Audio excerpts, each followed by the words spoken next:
everybody. How are you? Oh.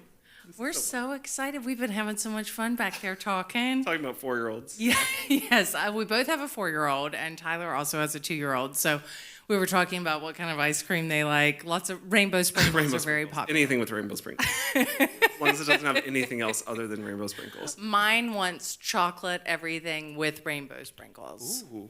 And she's also a big Salt and Straw fan. Thank you. Who's been to Salt and Straw here in the audience? A lot of you. Isn't it amazing? Thank you. I'm so happy that we have it in New York City. It's new. It is. We're like still learning. We haven't done a real summer here, so Oh, that's right. everyone pray for us. I heard it gets really humid It is humid here. already. Yeah, so I live in the West Village, and when I saw that Salt and Straw was opening, we were very excited, and there was like a preview day, lines down the block. I thought, well, I'll just wait until I see that there's not a line. That didn't happen. Well, it was rainy today, so eventually we got in line. And what really struck me was the experience inside the store is so different than any ice cream parlor I'd been to. You get to go up to the counter and interact with the person and not feel rushed, not feel like, oh, I can't try more than one flavor. Got to try all these different ones. Good. It's really great. That makes me really happy. I think for us, like, it was interesting. We don't do like a whole lot of market research, but I remember one time we did like a round table of guests, and the question was, if you weren't going to Salt and Straw today, where would have you gone? And we had this big aha moment. This was like 8 years ago. This big aha moment that no one said another ice cream company. Every time they would say, I would have gone to like the best bar in town to get the coolest new bar, or a basketball game, or walked through the park, or hung out with friends. And it was this like that's revolutionized how we think of visiting Salt and Straw, because we think of it as like this full experience, and you just so happen to get ice cream at the end, but hopefully you get to spend time tasting and learning and kind of just getting this moment of full face attention. It is. You do feel like you're getting the full attention and that you're not being rushed out the door. And Good. I love the homemade waffle cones. Yeah, it sticks to your clothes too. They're so good. The best is like my favorite, making waffle cones, or like going in your gym outfit and then going to the gym, and people will literally like follow you. Batting them away. That's good that your gym clothes smell like waffle cones. Yeah, Mine so don't great. smell like a waffle cone. No, this is a new life hack. There you go. Now, I read that you have developed over 1,500 flavors of ice cream. I think so. Yeah, I lost track. We thought 1,200. 31 flavors was a lot at Baskin Robbins. 1,500? I know, 15 years, 1,500. So it's been this journey for us, and I love ice cream making is one of the most fun things in the entire world. I mean, I dropped out of culinary school and started making ice cream with my cousin in 2011. And we just had this little push cart in Portland, Oregon, and our dream was to not go out of business in the first summer, which is very similar to this. You made it. Yeah. And we had this realization that ice cream, it's freeing, it's so creative, it's also just this perfect platform to talk about interesting stories. And so that became kind of our ethos at Salt and Straw. And you get to have a job of making people happy. I know. Everybody has a smile when they come to your place. I need you to tell my 4-year-old how cool this is. He has no idea. Your 4-year-old needs to know how cool her dad is. Now, I think you skipped over a little bit with saying that you dropped out of culinary school, you started the ice cream. I was so fascinated when I was researching you that you kind of reverse engineered your career. So your cousin was starting an ice cream business, and you said, I want to be your ice cream maker, but you had not been to culinary school at that point. You were not making ice cream. Yeah. You had to go out to Goodwill and buy ice cream machines and learn how to make ice cream. So tell us your story, how that happened. Yeah, I mean, I went to school. I actually studied for quite a bit of time in Beijing, and learned Chinese and What Chinese. were you doing there? I thought I was going to be like a diplomat or banker, or I don't know, something that would have required like a lot more school. And so I have my degree in business and Mandarin Chinese. That is quite a career change. This is like 20 years ago, so don't test my Chinese. Yeah, So bad. how was that 20 years ago? Because you look like you're about 23. Yeah. Baby face. The ice cream. I know, it is the ice cream. Ice cream is like good, it's good fats. And I ultimately I was getting ready to apply for grad schools, and my stepdad passed away, which was traumatizing and so horrible. It was from cancer, and I just had this realization that like I don't want to live abroad. I don't want to. I want to be home. And I grew up in the Pacific Northwest, and I just loved being in the Pacific Northwest. And so I ripped up all of my applications and went to culinary school, which I ultimately dropped out of. But it was, this journey of trying to understand, like, I think you can, business and like working for a big bank and all those it's so lifeless versus running a small business, being part of a community, and actually feeding people is so much more impactful. So was Kim starting this ice cream and you were already into food? Did you like cooking at that point, or was that when you made the decision to go to culinary school? Yeah, I was just starting culinary school, and I called her and I was like, hey, I'm going to move to Portland, where she was living at the time, and I'm going to do my externship there eventually. And so and she was like, oh, I'm actually just getting ready to start an ice cream company. Lo and behold, what happened, she had worked an amazing career at Starbucks, and she had most recently been working at Project Red, which was Bono's company to help raise awareness and relief for AIDS in Africa. And she was just tired of traveling as well. She was jumping back and forth from Portland to New York, and back and forth every week, and she fell in love with someone at a bar. Just like perfect.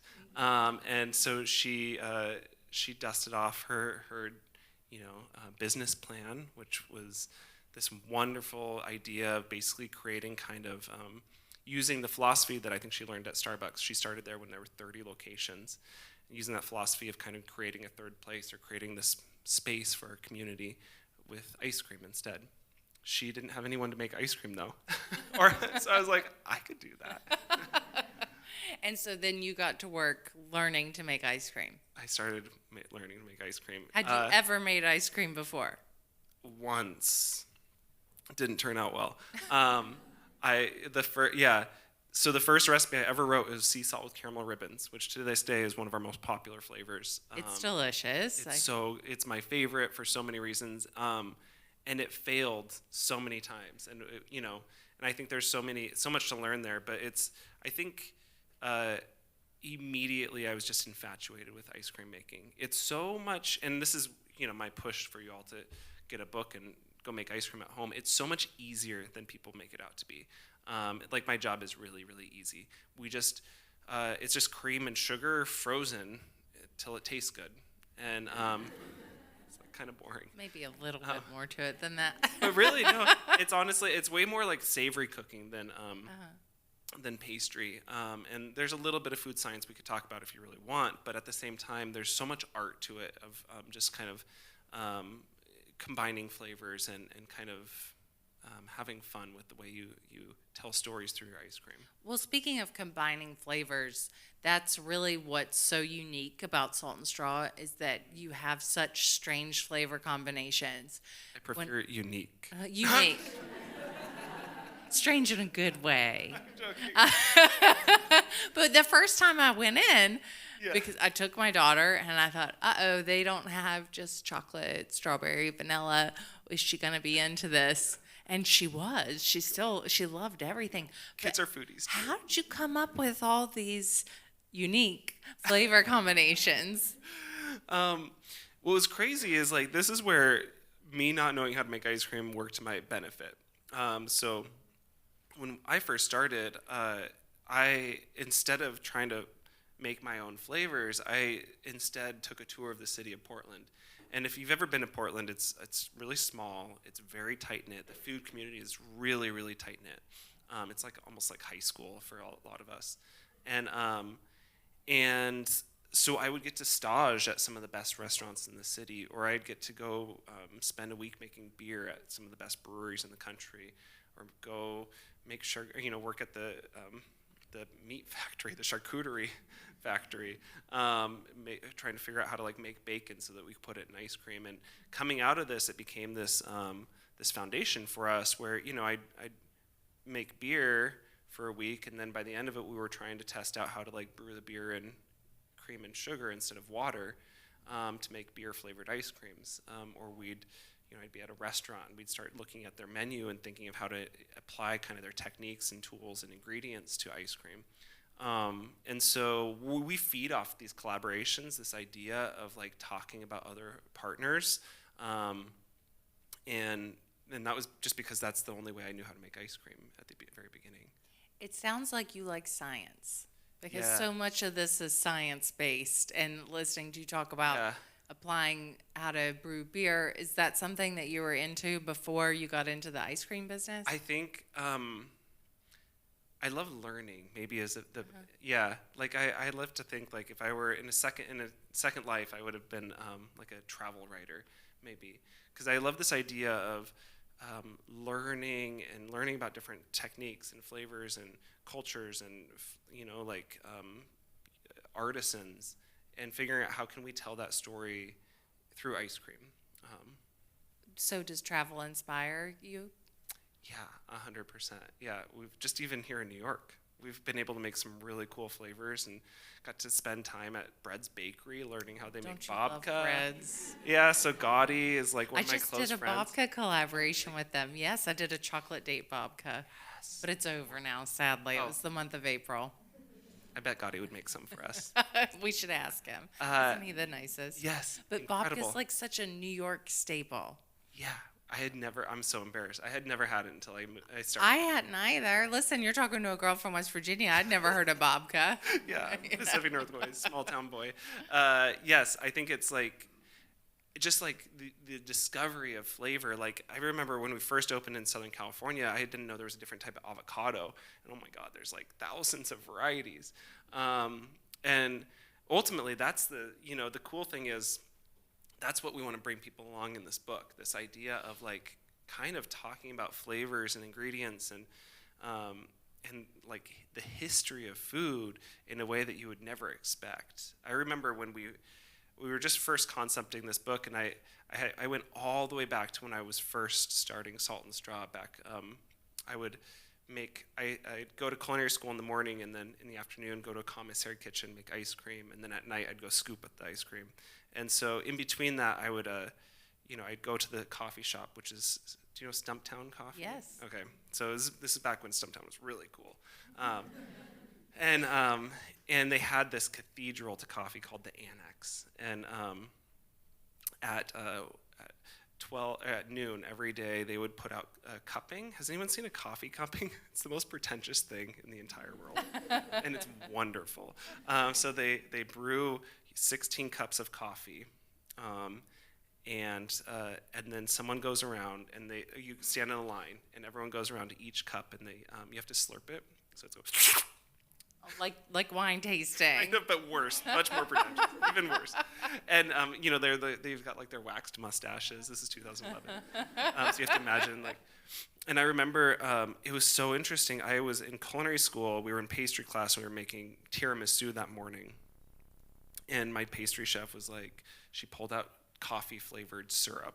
And she's like, "This is gonna be coffee flavored tiramisu."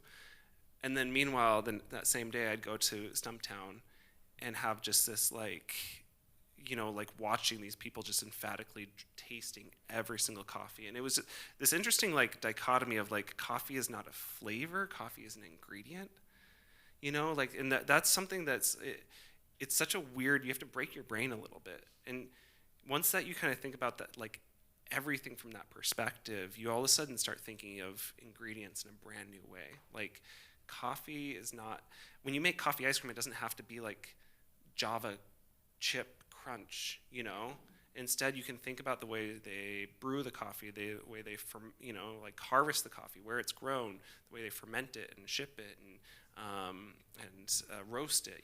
Like there's an infinite different inputs that go into making this one ingredient. And if you really, really focus on that, you actually can manipulate the flavor in any way you want. Now, I'm sure that all of your friends love the fact that they have a friend who owns an ice cream shop.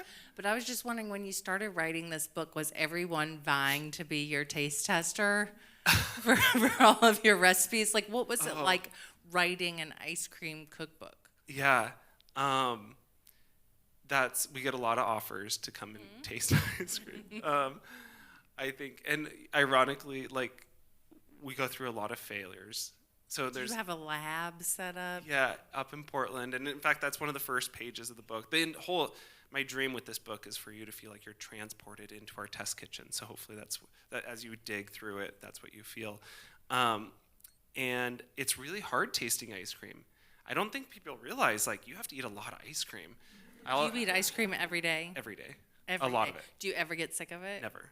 Yeah. How could you get sick of that, right? No. That'd be like getting sick of pizza or something. You could just eat pizza and ice cream every day. But you have to, like, you learn, like, you have to look for the texture. What are you looking for? Oh, everything. I mean, the texture is really important, and making sure it's the right texture. What kind of texture do you want? Well, that's the thing. Every time it should be different based off of what we're trying to do. So, like, actually, I love, like, icy strawberries and ice cream for some reason. It just feels refreshing and, like, bright, almost like, versus, like, I would never want, like, caramel to be icy, So everything we do is drastically different. And every time we taste through ice cream, you're looking for these different layers and the way it kind of, the flavors release in your taste, on your taste buds. When you're having ice cream at home, well, do you have ice cream at home? Is it in your freezer? Yeah, we have rainbow ice cream at home. That's we actually got 10 pints of just rainbow ice cream. Are you making it and bringing it home? You're not buying it anymore, right? Okay. You cannot get this You're on the making shelf. the rainbow. It's And the rainbow's not in the store, is it? No. We got to get the rainbow in the West Village. Just for the kids. Listen, you are on the pathway to Bleecker Street Playground. The rainbow would be the biggest That's a good idea. It would be huge. It would be our collab flavor for, like, 4-year-olds only. Yes, exactly. They would love it. But now I forgot what I was talking about. What you're looking at home, having ice cream. Yeah. How come when you have ice cream at home, it's just never the same as when you get it in an ice cream parlor? Is it purely like the temperature and that I am just too impatient to wait for it to sit on the counter? That's exactly it, yeah. So what do we need to do to have good ice cream at home? The ultimate trick, and I know this is patience. This is what I'm asking for. If you can temper your ice cream in the refrigerator. I never thought of that. But set a timer for like 45 minutes in the refrigerator. Oh, he's really asking a lot of us, isn't he? I know. Maybe when we sit down for dinner, put it in the fridge. Yeah. Okay. Set a timer so you don't forget it. And because we serve ice cream, you store your ice cream at -20, which your freezer at home are like -5, but you want to serve the ice cream at like +5 degrees Fahrenheit. And so that's the real trick, and getting it to that like perfect temperature takes a while. Do you like toppings? Yes and no. I know. I think I'm supposed to say yes because it's higher tickets in our shops.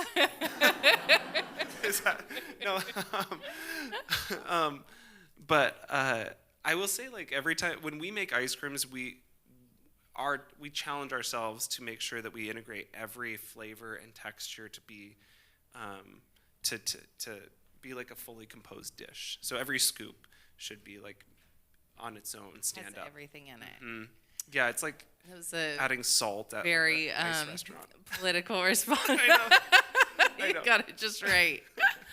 What's your favorite flavor? Do you have one? This is a hard one. Yeah, all the time, but it's always different.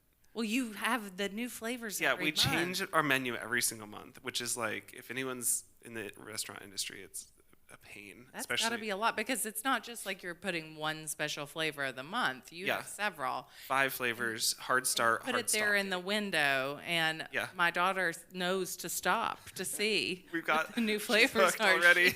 She knows. What's May? I haven't looked yet. Oh, it's all for this cookbook, actually. So 5 flavors straight from the book. Can you give us a preview of any of them? Yeah, they're out actually today. So if y'all get a chance to visit they're at the Ice Cream Social? This is good to you.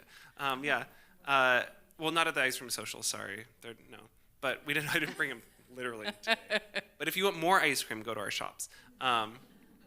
I think the idea was to, the whole book is based around how do we talk about the most iconic ice cream flavors, but through the lens of Salt and Straw. And so we've got vanilla, chocolate, strawberry, coffee, matcha, but they're all done at just this level that I think is really, really impressive and makes for the best ever. So our vanilla it's a custard actually, with egg yolk, so it's an anglaise base, with a homemade butterscotch. That sounds good. Yeah, the matcha is it was really special to me because we call it Matcha Man because, there's a story here. This tea maker in Portland, he's very, very famous. He started Stash Tea and sold it, and then he started Tazo Tea and sold it.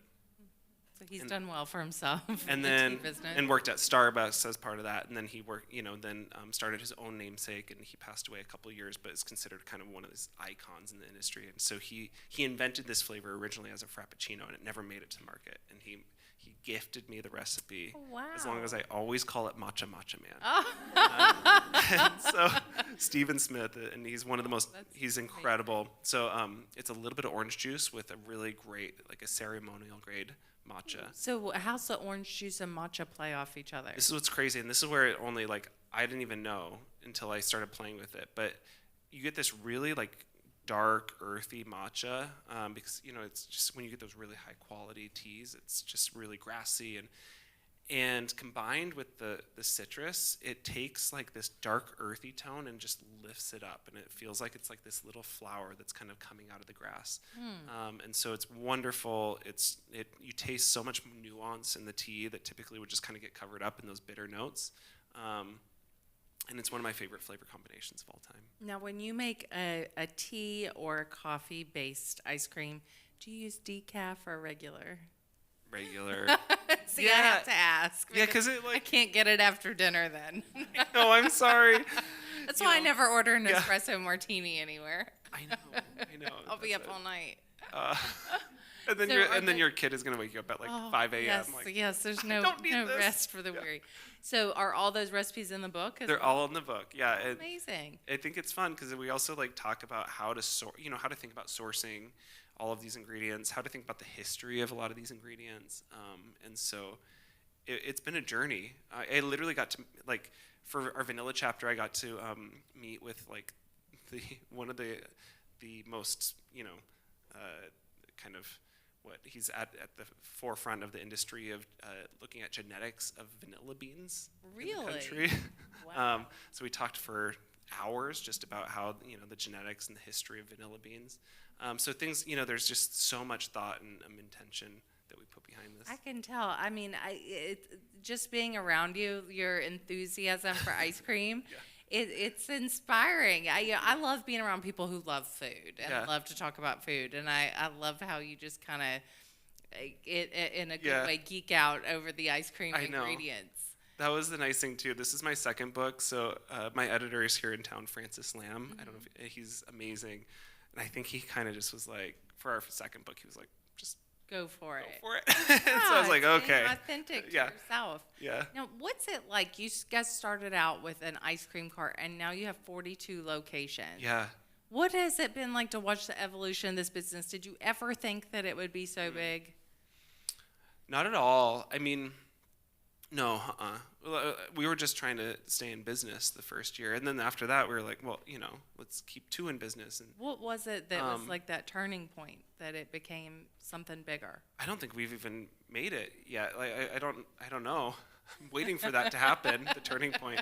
I guess that's easier. a good attitude to have. Yeah. I think for us, one of our early investors was Danny Meyer. So when he when Shake Shack went public, he started an investment firm, and we were one of his first ever investments. And so he was on our board for quite a while, and just as amazing, this amazing force and coach, I think, too. And I remember he's helped us along, and I love this. Like he always had this philosophy of like, you need to continue to grow at a sustainable pace because you want to make sure that your team always has more opportunity. Like if you are hiring and fostering an incredible culture of leaders, you need to have opportunity for those leaders to continue to grow.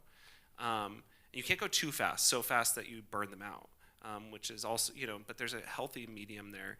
And so that's kind of what we've always tried to stick at, that healthy kind of middle ground of continuing to grow, continuing to make sure that our team, we've got, as we build superstars, that they've got places to continue their career. I read that you mostly promote from within. Yeah, I think 92% of our managers are That's from within. amazing. Yeah. Amazing. Yeah, 70% are women.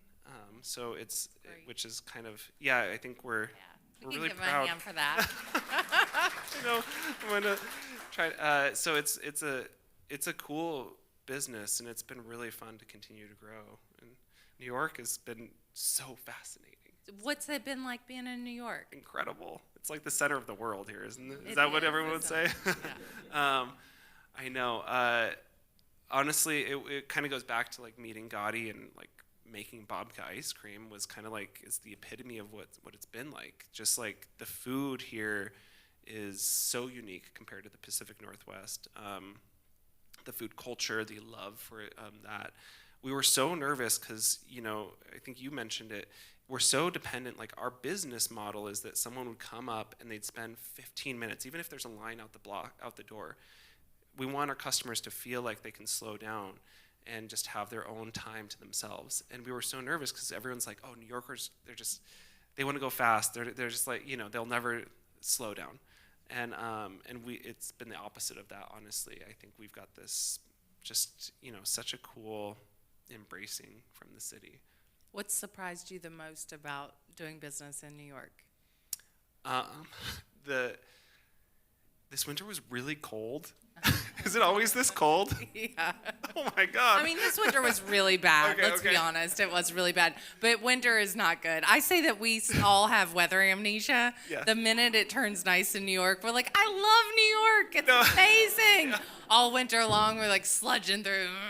And then April comes and it's like 160-degree day. And we're like, it's so great to be in New York. Yeah. Yesterday was incredible. It was.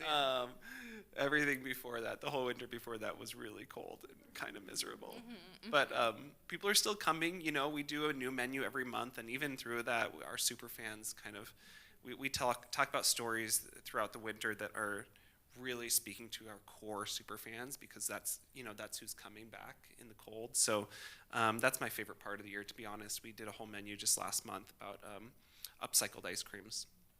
So we've saved about 45,000 pounds of food from going to waste by making it into delicious ice cream. And that's something that, a typical tourist might not understand, but your core customer just falls in love with that story. So that was our winter, kind of telling some of those unique stories. I think I might qualify as a super fan because I definitely went when it was really cold outside. Thank you. We got you. And I would see lots of people in there still. Yeah. Now, I have to ask just for myself, are you planning to bring back in the fall the pumpkin spice waffle cone? Because I really liked that. Yeah, for you. Okay, good. I want to be sure that I kind of wasn't, but now that you asked, yes. 100%. Why would you not bring it back? It was so good. And the pumpkin bread, I really liked that pumpkin bread flavor. That was one of my favorites. I will say, pumpkin spice is funny because, it's so good. I don't want to be, basic because it's I know. Why did pumpkin spice get labeled basic? Because it's so good. I know. And so we try to do it we do our own our version of doing pumpkin spice is doing 5 or 6 different recipes of it throughout the entire winter. So I feel like it.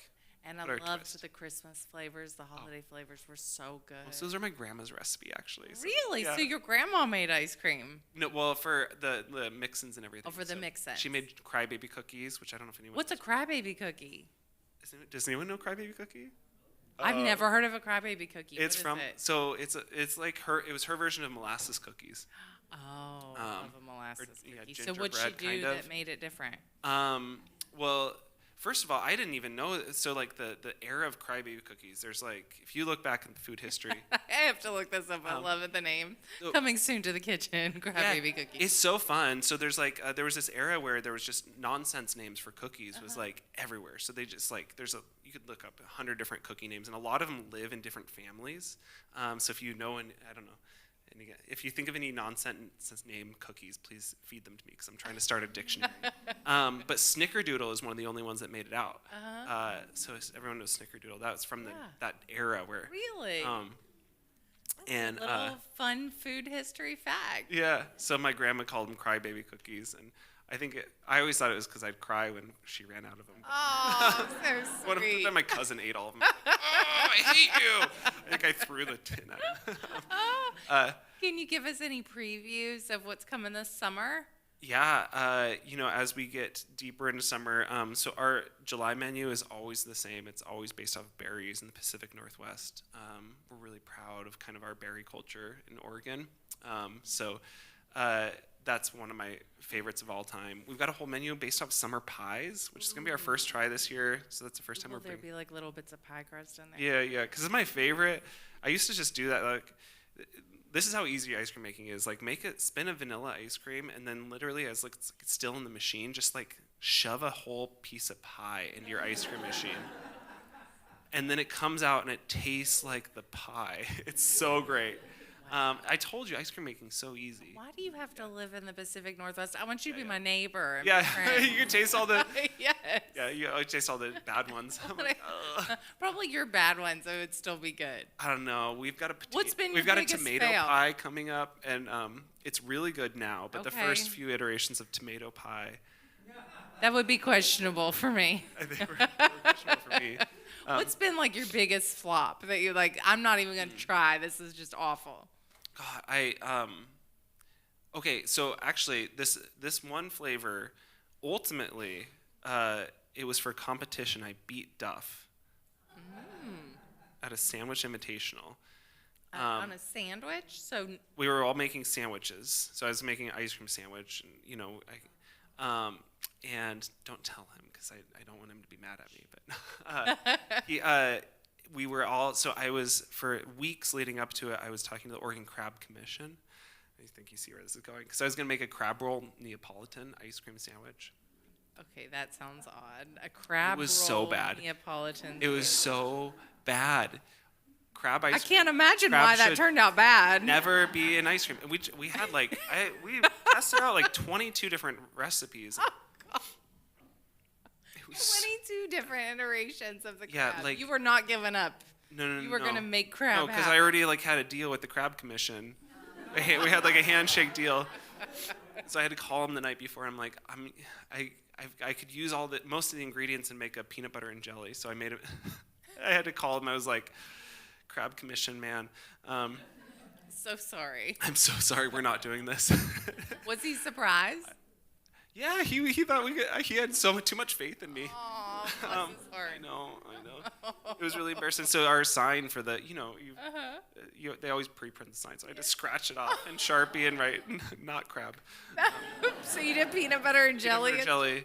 Well, yeah, that's hard to beat, peanut butter and jelly. It was so good. And then I won. Crab roll, peanut butter and jelly. The recipe cooked overnight. I was like in the kitchen till like 3 a.m. cooking. Yeah. So never try crab ice cream. If someone tries to tell you it's good, they're lying. No. Yeah.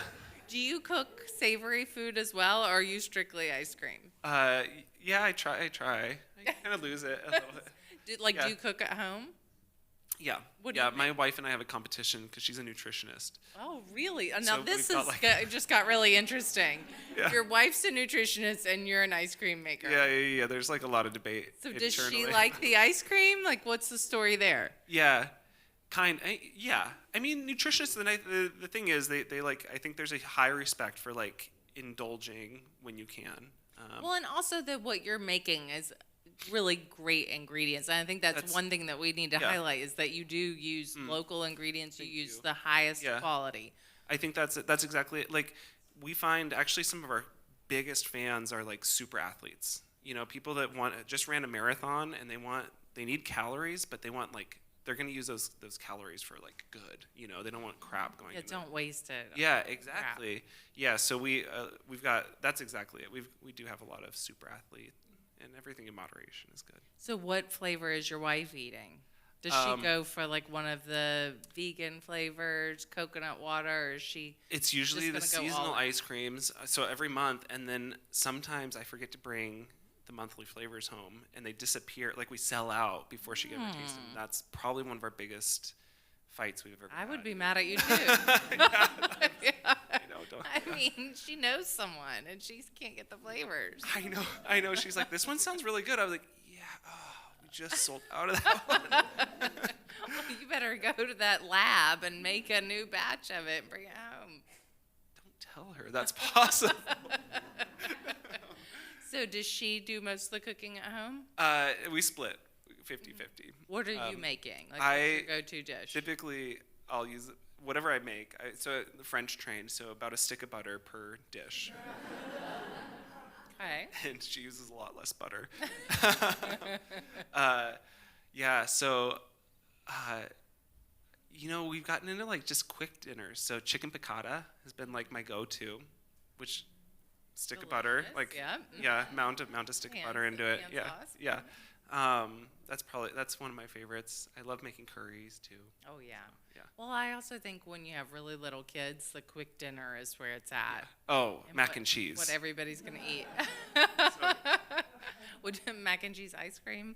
Maybe that would be filed under crab ice cream. No, we can make mac and cheese good. Yeah. Make that happen. Yeah. All right, I'll stick to rainbow for the kids. Now, before we move into audience questions, I just want to ask you a few quick food questions. I always do this on my podcast at the end of every episode, a couple quickies. What's a food that you could eat every day other than ice cream? Oh, a good bread with French butter. Yes, a little salt. Salted butter, yeah. Yeah, delicious. What's a food you hate? There's not a single food I hate. Nothing. No. Except crab ice cream. Crab ice cream. I don't hate crab ice cream. I just can't. I can't be convinced it'll taste good. You weren't winning a competition with it. Yeah. What's always in your fridge? Oh my gosh, that's a good eggs. I have to have eggs every morning. It's I can't start the day without 2 eggs. Well, I was going to ask you what your breakfast is, so it's the egg. I know. How do you cook them? Over easy with some just sautéed greens and mushrooms. Are you coffee or tea? Coffee. How do you take it? A little bit of hot water, so a short Americano with just a splash of oat milk and honey. What's your birthday cake? My birthday cake. For my birthday? Mm-hmm. Carrot cake or a cheesecake. Or both.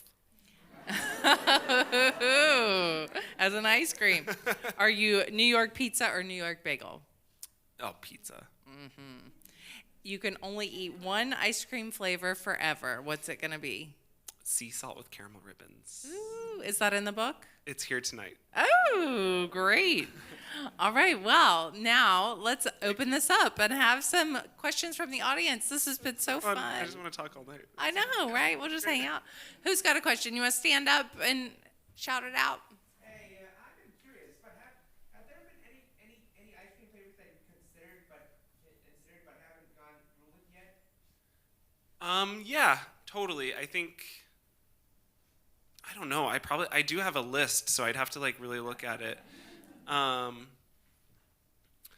will say I've been wanting to do a caviar ice cream for forever, and I can't afford to even test that out, to be honest. You thought eggs were expensive. Fish eggs are even more. But I've got high hopes for that one day being an ice cream. Interesting. Anybody else? Right here?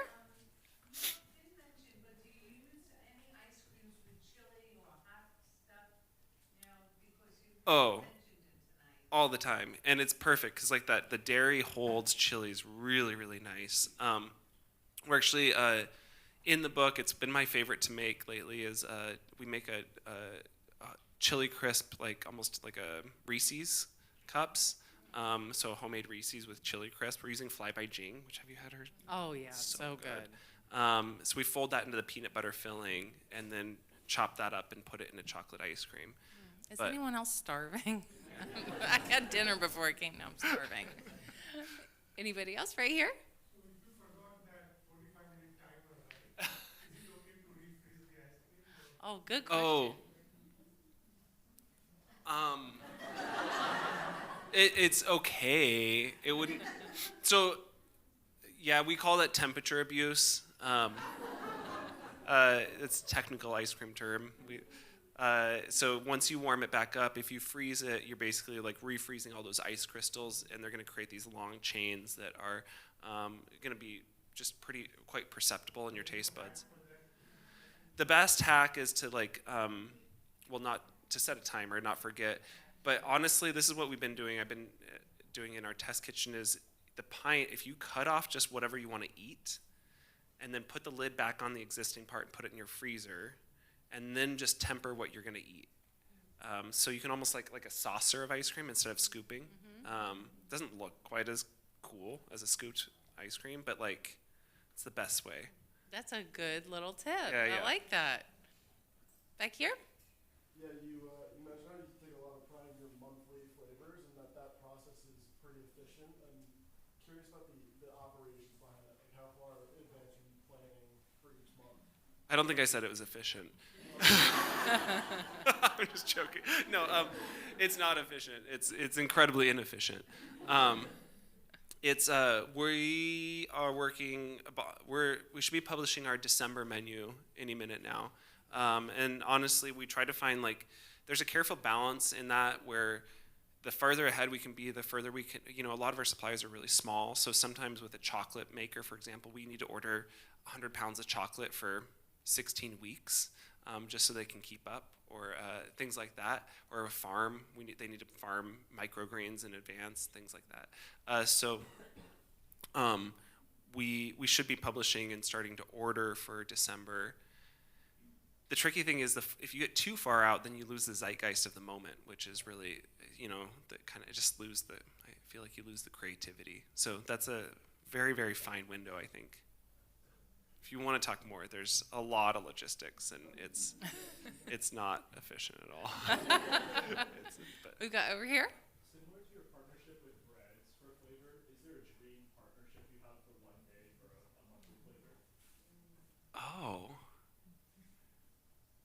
Yeah. I don't know if there's like that white whale partnership. Not necessarily. I think it's more about when we come into a new city, it's I think there's just so much research that goes into kind of learning who's really tight with the food community, who's kind of into giving back, and so every time we're going to a new city, it changes pretty drastically. Usually, we're working with smaller partners that are, like I said, very, very close and tied in with the neighborhoods. That was a bad answer. I'm sorry, but yeah. Right here? You mentioned that you like food science. Obviously, ice cream has a lot of food science. I've been in an industry, like the baking industry, for 5 years now. Cool. But I'm trying to get into ice cream. Okay. And I have your first book. Okay. And my coworker used to work with you in Portland. Oh, cool. And so we talk about ice cream all the time. So my question is, how did you learn food science? Is it mostly experience or books or schooling? Yeah. I mean, I think the first thing I kind of, this is where I was starting with, ice cream making is easy enough where you don't need to know a whole lot of the food science. And so from there, you can kind of get your foot in the door and then start learning as much as you want. I ultimately, about 2 years, a year in, I went to Penn State, has a really famous ice cream school, short course. So I've got 3 credits at Penn State.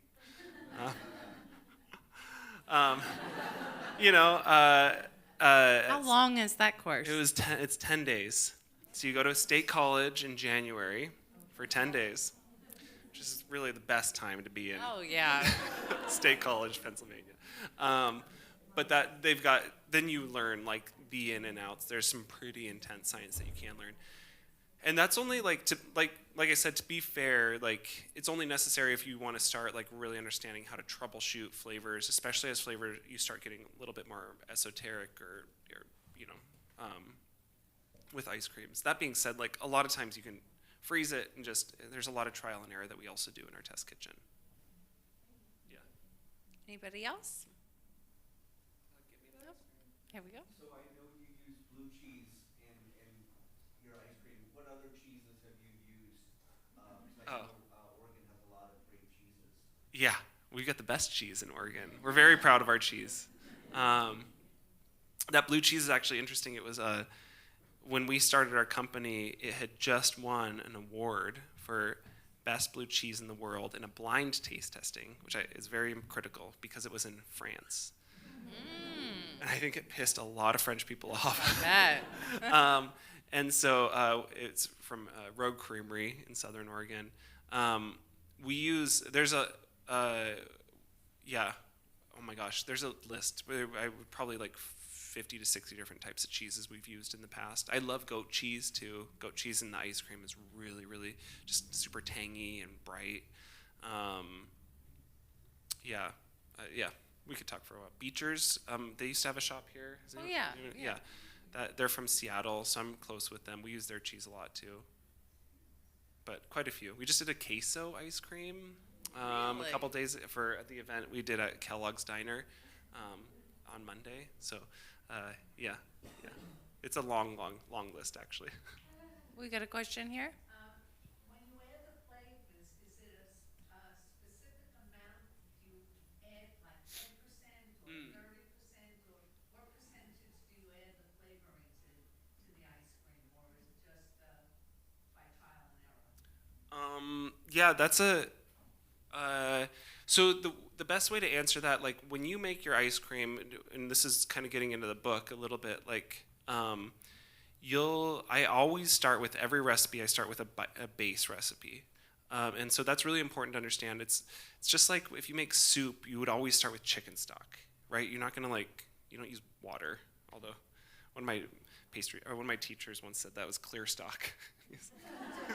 And it's free. I'm like, oh my god. But you always start with ice cream mix or base, and that base recipe you can start flavoring however you want.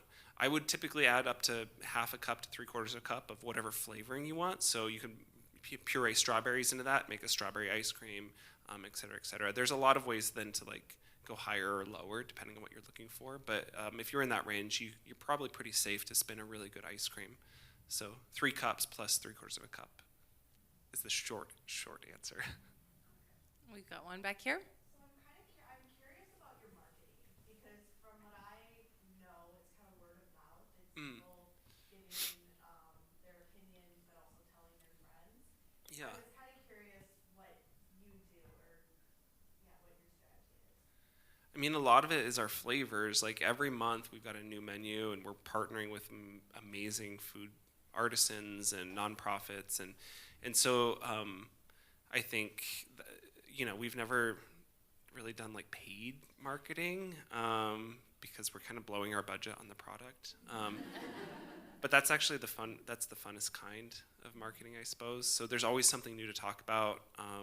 It also allows us to do like micro targeting too on how we have conversations with our customers. So in January we have a whole menu that's a vegan menu takeover. So 5 different vegan ice creams, and it gets us, allows us to kind of get into this cult following of vegan foods and vegan desserts and talk to that crowd, or our upcycled menu gets us into, we were an urban farmer for that menu, so it's, you get into this micro targeting that I think is really helpful and valuable, and you can only do that with like really genuine, thoughtful storytelling through your product. I think it really speaks to the quality of your product that you don't have to go out and do marketing, that people love it so much. And I'm sure that probably business people would say, oh, it's too expensive to use these kind of ingredients. If you'd scale back, you could make a lot more money. But you all stay so true to your product, but that's what gives you success, is being authentic and being true to yourself. And Yeah. I mean, to me, that's always like the highest level of integrity when it comes to food, is to really do what you believe in. Thank you. I mean, I guess in anything. I mean, it helps too that we only sell in our shops. We own the whole process of service and storytelling and product quality, and so that helps us a ton. Where we don't have to fight for shelf space at a grocery store, and we don't have to dumb down our product SKUs to 4 flavors that'll definitely sell real well. We can be really creative with our storytelling, knowing that we're selling an experience first and a scoop of ice cream second. Special. Yeah, It's thank definitely you. special. Well, this was such, oh, we got one more question here. Yeah. Oh, last question? Oh, okay. All right, so last question. I'll Here we talk go. fast. Last question, here we go. So in your travels abroad, was there any particular country that you visited that you really were impressed by the ice cream you tasted? And in particular, was there a dish that you had that was also really, impressed you and influenced on your ice cream flavor? I remember actually one of my favorite. The question was traveling abroad. What's really inspired me? I remember actually one of my favorites ever was I was on a train in Vietnam, and they passed me ice cream through the window, and it was just ice cream on top of chopped bread. I think there was like mango maybe or pineapple in between, and it was one of my favorite things I've ever eaten. Which it wasn't like the highest quality, but I think it also speaks to just like there's something about being in the moment, like understanding. I like this idea of like like when you're trying to create an ice cream flavor, or really any flavor in general, you're competing with nostalgia and like, where it's at and where it's being served just as much as anything. And so that's one of my favorite ice cream memories of all time. It's a good one. Well, this was so fun. I have loved talking to you. Thank you. I'll go outside. I feel like I made a new friend. And thank you for bringing Salt and Straw to New York. Cheers, everybody. Have a great Thank you so day. much. Great evening. Enjoy your ice cream.